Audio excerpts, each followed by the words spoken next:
midday and time to fuel up. I'm Buck August, and here with some heart-healthy lunch ideas. Lunch can be a tricky meal. Oftentimes people are grabbing lunch on the run. You might go to fast food or a different type of restaurant to grab some food to go or order in for food. When we eat out, whether it's fast food or a type of restaurant we might consider to be more healthy, it's really tricky because we don't really know all that's going into that food a lot of the time. And often it's going to have a lot of salt or sodium in there and maybe not be as healthy as it seems on the surface. So if you're doing a lunch at home, you have a lot more control as to what goes in it, whether you're at home eating or if you pack a lunch to go with you during the day. Some traditional lunches might be things like sandwiches. You can get a good bread. You can see that I like this bread a lot because I've eaten more than half of it this week. This is a Dave's Killer Bread, 100% whole wheat. So it's a good one. This is actually what they call their thin sliced version. So if you're trying to watch your carbohydrate intake, something like this is good because the bread's sliced a little thinner.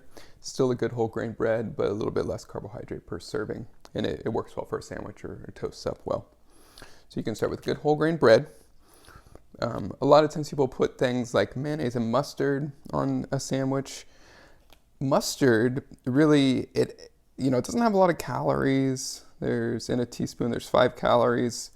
Has 120 milligrams of sodium in a teaspoon. So if you're using more than a teaspoon, that can add up some. But generally speaking, mustard's fine if you like that. Mayonnaise is a tricky one. There's a regular mayonnaise. So in 1 tablespoon, there's 100 calories. So it's basically as calorie dense as oil because essentially that's what mayonnaise is. It's oil mixed with a little bit of egg yolk, vinegar, salt, and water. And sodium, a tablespoon of mayonnaise has 100 milligrams of sodium. So if you had a teaspoon of mustard, tablespoon of mayo, that's a couple hundred milligrams of sodium already. Bread can have a fair amount of sodium. So 1 slice of this has 110. So 2 slices, we're talking 400 milligrams of sodium already just in that part of the sandwich. Back to the mayo. You could get a light mayonnaise. So again, this has 100 calories per tablespoon. This one actually only has 35 calories per tablespoon, so significantly less calories. Has 110 milligrams of sodium versus 100, so just a little bit more sodium. And then this one has a little bit of carbohydrate, whereas this has, the calories are basically just coming from fat, and this has 1.5 grams of saturated fat. That's about 8% of the daily value. And this has just 0.5 gram of saturated fat per serving. So if you're trying to cut down on saturated fat, a light mayo can be a good way to go. So back to our sandwich, what are we going to put on it? You could do something like peanut butter and jelly, which is fine. Again, you could use a natural peanut butter like we've talked about in some other videos. Jelly, you can go with a lower sugar jelly. It can be a good choice if you're trying to watch your sugar intake. Some people would do like a lunch meat sandwich. Now, this was a tricky one. Oftentimes I'll tell people you really have to watch lunch meat because of the sodium content, which is totally true. So these two are smoked turkey breast, and this is a lower sodium version. This is a regular one. Now this is the tricky part. So this one says it's lower sodium, and then underneath in smaller print it says 30% less sodium than USDA data for smoked turkey breast lemon pepper flavor.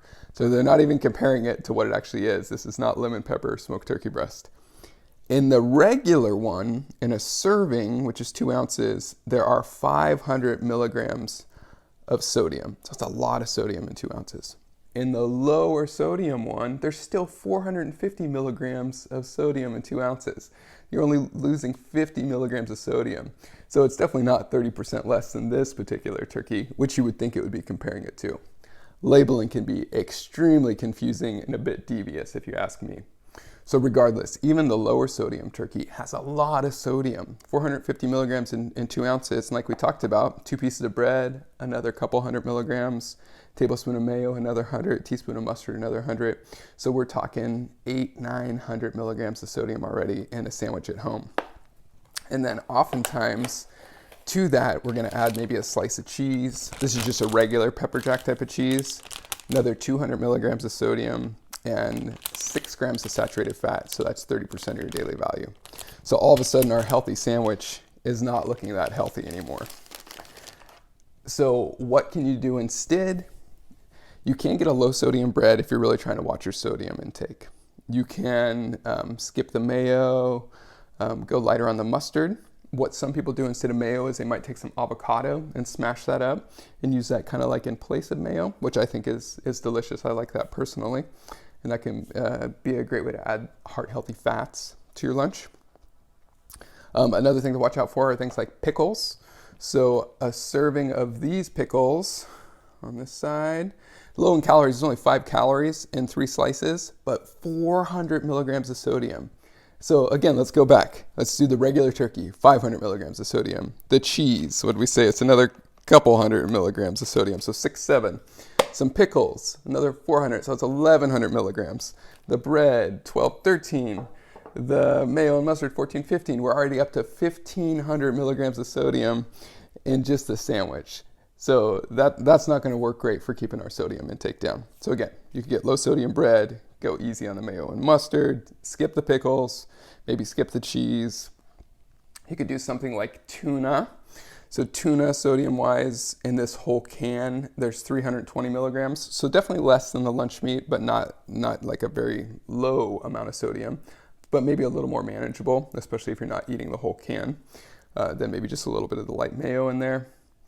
Or probably the better choice altogether would be, let's say the night before we're making some chicken breast for dinner. Cook some extra chicken breast. Season it with herbs and spices, not so much sodium. And then you can use that leftover chicken to make a sandwich, and you're going to be way ahead in the game in terms of watching the sodium intake.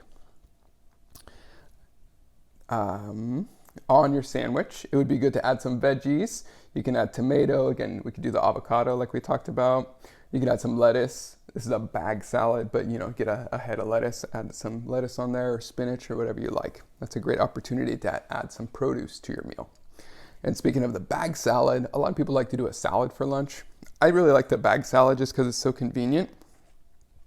I'll get this, I'll take a big old handful or two, maybe add some other veggies to it. And then my wife will make oil and vinegar dressing. So olive oil, balsamic vinegar, some herbs and spices. And again, you can, with that one, you can avoid putting salt in there. So you can have a low sodium dressing that's also heart healthy, made with the olive oil, which is a heart healthy fat.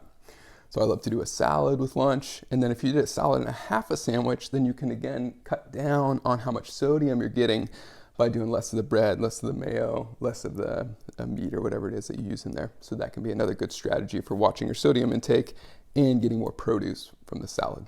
Nice heart healthy choices. Sometimes for lunch, instead of doing a sandwich, I might just do a few crackers with some low fat cheese, like string cheese or the different ones that are out there. And then maybe some fruit, some grapes. So for me, that's a nice lunch and a nice change from a sandwich. So crackers, cheese, grapes, that sort of thing. And I think that's delicious, and I enjoy that personally. Lunch is a great opportunity to add things like carrots or snap peas or celery or something like that, a veggie that you can crunch on. Oftentimes people will do that in place of chips, which would be a kind of a traditional thing for lunch, which is not the most heart healthy choice. A lot of people I talk to, especially as the weather gets colder, might like to do soup for lunch. Soup can be fine. If you make it at home, you have so much control over what goes in it. So you can really watch the salt. You can start with like a low sodium broth, or just cook a chicken in there, get a lot of flavor from the chicken without all the salt. If you're relying on canned soups, you want to be real careful with what you buy. There are a lot of different options out there. Regular Campbell's canned soup or any brand of a regular soup can be just sky high in sodium. They do have other options, like this one's what they call Healthy Request. And if we look at that, this whole can is 2.5 servings. This is a condensed one. And in each serving, there's 400 milligrams of sodium. So there's 1,000 milligrams of sodium in here. So even the one that says Healthy Request is not necessarily that low in sodium. It is lower in calories. There's only 714. There's only 175 calories or so in this whole can. So low in calories, but still real high in salt. So when it comes to the soups, you got to be real careful with what you buy. Definitely read your labels to make sure you're not getting too much salt or sodium. Now, we've talked about sandwiches, salads, some different options, cheese and crackers type of thing, just to change it up. My favorite lunch, though, is just having leftovers from the night before. So I think that is the way that I end up eating the healthiest, making the best choices. So kind of like we talked about, if you're cooking up extra chicken to make a sandwich, we just intentionally cook up extra of dinner and then have that for lunch the next day. So whatever it is, last night we had some tacos. And so have leftover tacos the next day for lunch. Or oftentimes what I'll do is use the leftover chicken from the tacos, but then I'll make it into a salad or something. So kind of using a bit of what was left over to make a healthy choice for the next day. So lunchtime can be a great time to incorporate produce, salad, have a apple, banana, whatever on the side of what you're having. Big pitfalls of lunch though, watching that sodium and then watching things like saturated fat from cheese or fatty meats. So you can be successful with lunch, you can have some healthy choices, but you do have to think outside the box a little bit and maybe get away from what we would traditionally think of as lunches. Hope that helps.